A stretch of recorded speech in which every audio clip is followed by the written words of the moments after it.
Good morning, everybody. Thank you for joining us today for the graduation defense at Faculty of International Business. Under the agreement of the Board of Directors, Faculty of International Business honorably holds the bachelor's thesis defense. The candidate members have been informed by the Board of Secretary. Each student is expected to present your work concisely in no more than 15 minutes, followed by 5 minutes of the committee comment and Q&A section.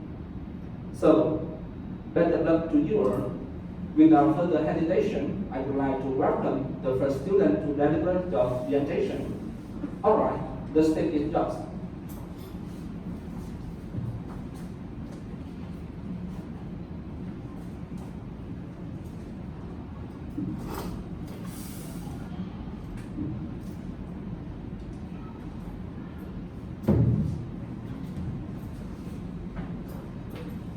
Good morning, dear all members of today's defense. My name is Ngô Thanh Thùy. Today, with the approval of Banking Academy and the Faculty of International Business, I am honored standing here to present shortly about the research for my bachelor thesis, with the title "Smuggling and Trade Fraud in Import-Export: Some Cases of Research and Recommendations for Vietnam." The position of my thesis includes 4 chapters, which the first introduction, the second literature review and methodology of the research, the third cases analysis, and the fourth and final solutions and recommendations. The first chapter of my thesis is introduction, which consists of 4 parts. First, national of the research. Second, research purpose and research questions. Third, objective and scope of the research, and the final structure of the research. Due to the time limitation, I am pleased to focus on the main content of chapter 1, which is research purpose and research questions. As we all know, smuggling and trade fraud in the field of import and export has been a painful issue for not only one country in the world. And smuggling and trade fraud are the downside of the market economy, which affects the country's economy, political, and the social situation. It has become a problem seriously occurring to all the countries in the world, which include Vietnam. The hard issue of smuggling and trade fraud in the field of import and export that are still happening day by day, which cause the problems to all the governments. I would like to introduce the topic of smuggling and trade fraud in the field of import and export to find the right direction to help Vietnam understanding actual which are smuggling and trade fraud in import and export, therefore draw out some causes of them and solution to this problem. The purpose lead me to find the answer for 3 research questions, which are: what is the cause of smuggling and trade fraud in the field of import and export? What tricks are used to smuggle and trade fraud, and what methods to prevent smuggling and trade fraud in the field of import and export?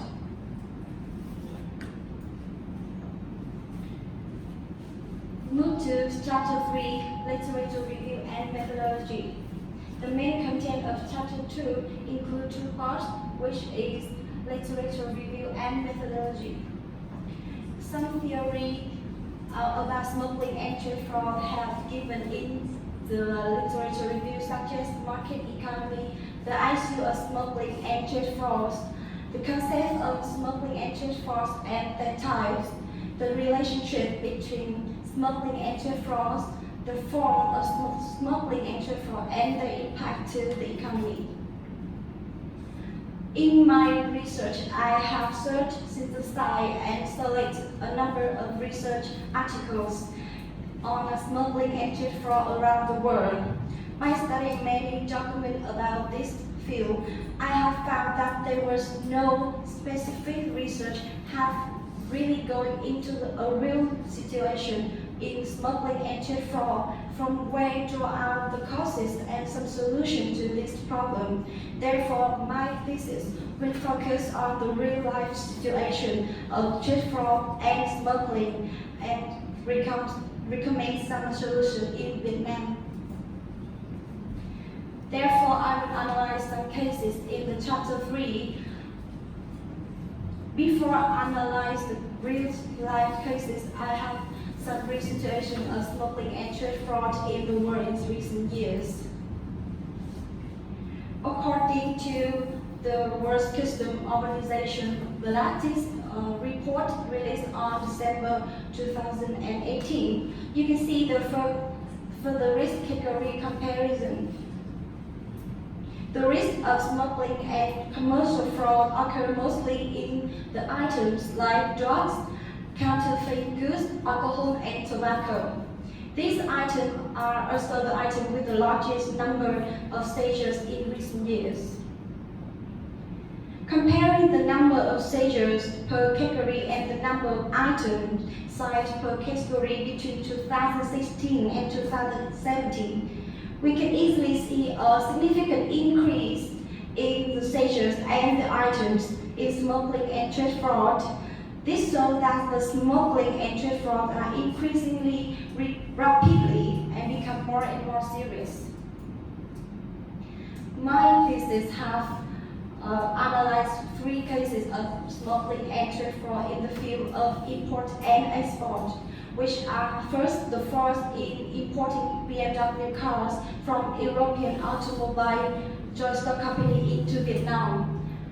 The second is the illicit trade in tobacco products from an European perspective, and the last one were 2 cases of fuel smuggling was gangland and the smuggling of fuel into the United States of America, and fuel smuggling at Garishri district border of Iran 2014. Thank you for your presentation. I think you did a good job in presenting such an informative talk. And it is very well organized and it is easy to understand.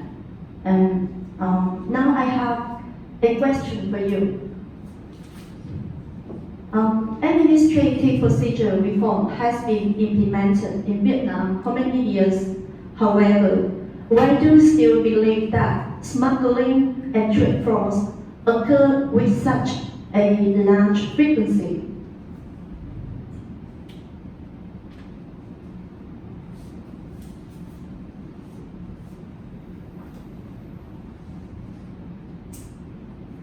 Thank you for your comment and your question.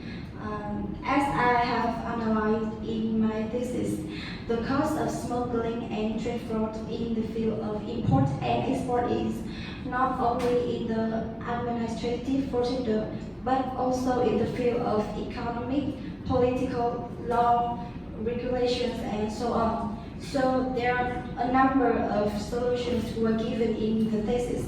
And in my point of view, our country has to combine all these solutions in the world of combating smuggling and trade fraud in import and export. Thank you, and I think you have basically answered my question, and you show that you have such a comprehensive understanding of your topic. Thank you very much. And now I would like to invite the next student to come on stage and present your work.